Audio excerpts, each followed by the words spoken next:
Movie matrix presenting flower. कहानी की शुरुआत एक पुलिस ऑफिसर से होती है जो अपनी कार में बैठा है। उसके साथ एक सुंदर और 17 साल की लड़की एरिका जो मौजूद होती है, जो उसे संतुष्ट कर रही होती है। तभी अचानक दो लड़कियां वहां आ जाती हैं और इस पूरी हरकत का वीडियो रिकॉर्ड कर लेती हैं। दरअसल ये दोनों एरिका की ही दोस्त थी। अब ये तीनों मिलकर पुलिस ऑफिसर को ब्लैकमेल करने लगती हैं, क्योंकि एरिका नाबालिग है, इसलिए अगर यह बात बाहर आ जाती तो उस पुलिस ऑफिसर को जेल हो सकती थी। मजबूरन वह उन्हें $400 देता है। ये देखकर एरिका कहती है, ये तो बहुत कम है। पुलिस ऑफिसर सफाई देता है, मेरी कमाई बहुत कम है और जो कुछ भी था वो सब दे दिया। एरिका की सहेलियां उसकी बात सुनकर हंस पड़ती हैं। असल में एरिका और उसकी दोस्त रोजाना यही काम करती थी, मर्दों को फंसाती है, फिर ब्लैकमेल कर पैसे ऐंठती और उन पैसों से शॉपिंग और मजे करती थी। एरिका की इन हरकतों के बारे में उसकी माँ को भी पता है। कभी वह उसे डांटती है तो कभी प्यार से समझाती है। एरिका ने एक लिस्ट भी बना रखी है जिसमें वह जिनसे पैसे वसूलती है उनका नाम और रकम दर्ज करती है। दरअसल एरिका बहुत सारा पैसा इकट्ठा कर रही थी ताकि अपने पिता को जेल से छुड़ा सके। अपने डैड की रिहाई की जिम्मेदारी उसने अपने कंधों पर ले ली थी। इसके बाद हम एरिका और उसके दोस्तों को एक क्लब में देखते हैं। यहाँ एरिका की नजर एक हैंडसम लड़के पर पड़ती है। वह अपने दोस्तों से कहती है,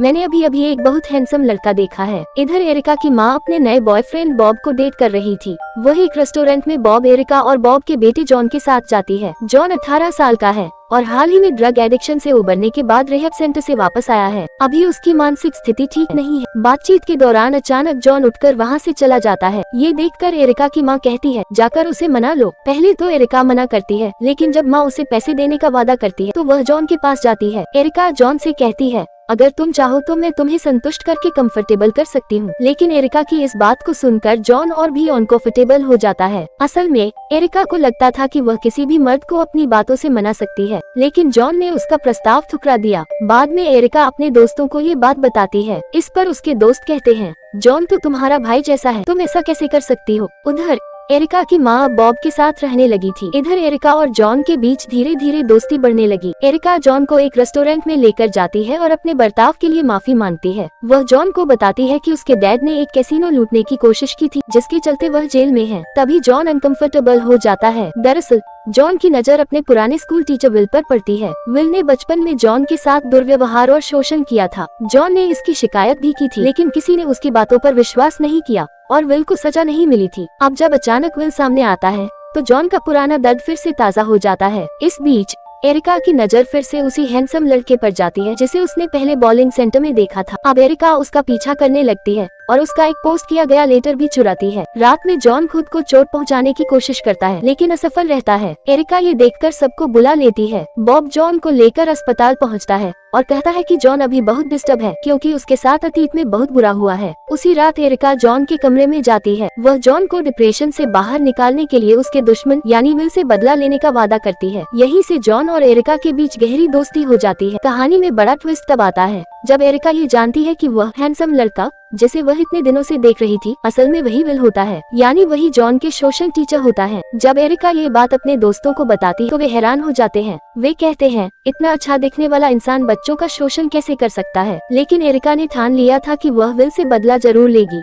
इसलिए वह मॉल में जाकर उसे रोकती है और दोस्ती बढ़ाने की कोशिश करती है। फिर रात को जब वह जॉन से मिलती है तो कहती है कि वह विल से बदला जरूर लेगी। इसके बाद वे दोनों साथ में डांस करते हैं और एक दूसरे को गले लगाते हैं। अगली सुबह एरिका बॉलिंग सेंटर में विल से मिलती है और उससे बॉलिंग सिखाने का अनुरोध करती है। विल उसकी बात मान लेता है। जब वे दोनों बाहर आते हैं तब तेज बारिश हो रही होती है। इधर जॉन और एरिका के दोस्त उन पर नजर रख रहे होते हैं। दरअसल इनका प्लान था कि जैसे ही एरिका विल को संतुष्ट कर लेगी, वे उसकी वीडियो बना लेंगे और फिर इसी वीडियो के जरिए विल को ब्लैकमेल करेंगे। इनका इरादा विल को जेल भिजवाने का भी था। इसके बाद एरिका विल को एक कार में ले जाती है, जहां दोनों के बीच रोमांस शुरू हो जाता है। लेकिन जैसे ही एरिका आगे बढ़ने वाली होती है, विल उसे रोक देता है। अगली सुबह एरिका बहुत उलझन में होती है। उसे समझ नहीं आता कि पिछली रात क्या हुआ। सब कुछ योजना के अनुसार तो चल रहा था, लेकिन वह अपना आपा खो बैठी थी। एरिका के दोस्त भी उसे चिढ़ाते हैं कि शायद उसे अब विल पसंद आ गया है, लेकिन एरिका इसे इनकार करती है। अब एरिका और उसके दोस्त एक नया प्लान बनाते हैं। एरिका अपने स्कूल के एक ड्रग डीलर से ड्रग खरीदती है और उसे बियर में मिलाकर विल के घर जाती है। विल उसे अंदर बुलाता है और बातचीत के दौरान बताता है कि पहले एक बच्चे ने उस पर शोषण का आरोप लगाया था,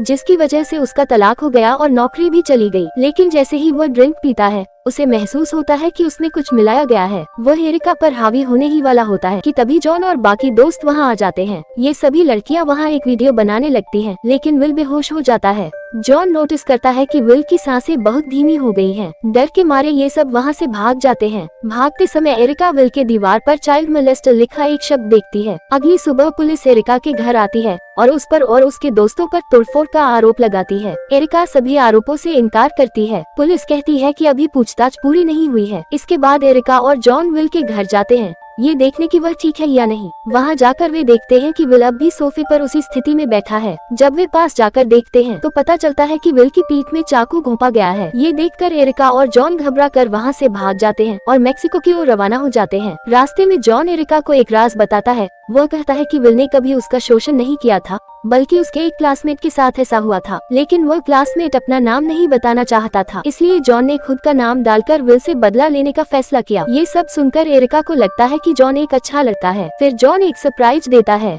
वह उसे जेल ले जाता है जहां उसके पिता से मिलने का वादा होता है, लेकिन वहां पता चलता है कि उसके पिता कुछ दिन पहले ही जेल से रिहा हो चुके हैं और अब तक एरिका से संपर्क नहीं किया। ये सुनकर एरिका बहुत दुखी होती है। जब वे दोनों लौटते हैं तो पुलिस उनका पीछा करती है। वे पुलिस को चकमा देने की कोशिश करते हैं। इसी दौरान जॉन एरिका से अपने प्यार का इजहार करता है, जिसे एरिका भी स्वीकार कर लेती है। फिर वे कार रोककर झाड़ियों के पीछे एक दूसरे के करीब आ जाते हैं। तभी पुलिस वहाँ भी पहुँच जाती है। इसके बाद 1 महीना बीत चुका है। अब जॉन को जेल में डाल दिया गया है। एरिका उससे मिलने जाती है। एरिका बताती है कि उसे भी हाउस अरेस्ट में रखा गया है, लेकिन अब दोनों को इन सब चीजों की कोई परवाह नहीं है। वे एक दूसरे से सच्चा प्यार करने लगे हैं। फिल्म में यह नहीं दिखाया जाता कि विल की मौत किसने की, लेकिन घटनाक्रम से अंदाजा लगाया जा सकता है कि संभवतः जॉन या एरिका के किसी दोस्त ने उसे मार दिया होगा। और इसी के साथ कहानी समाप्त होती है। Thanks for watching.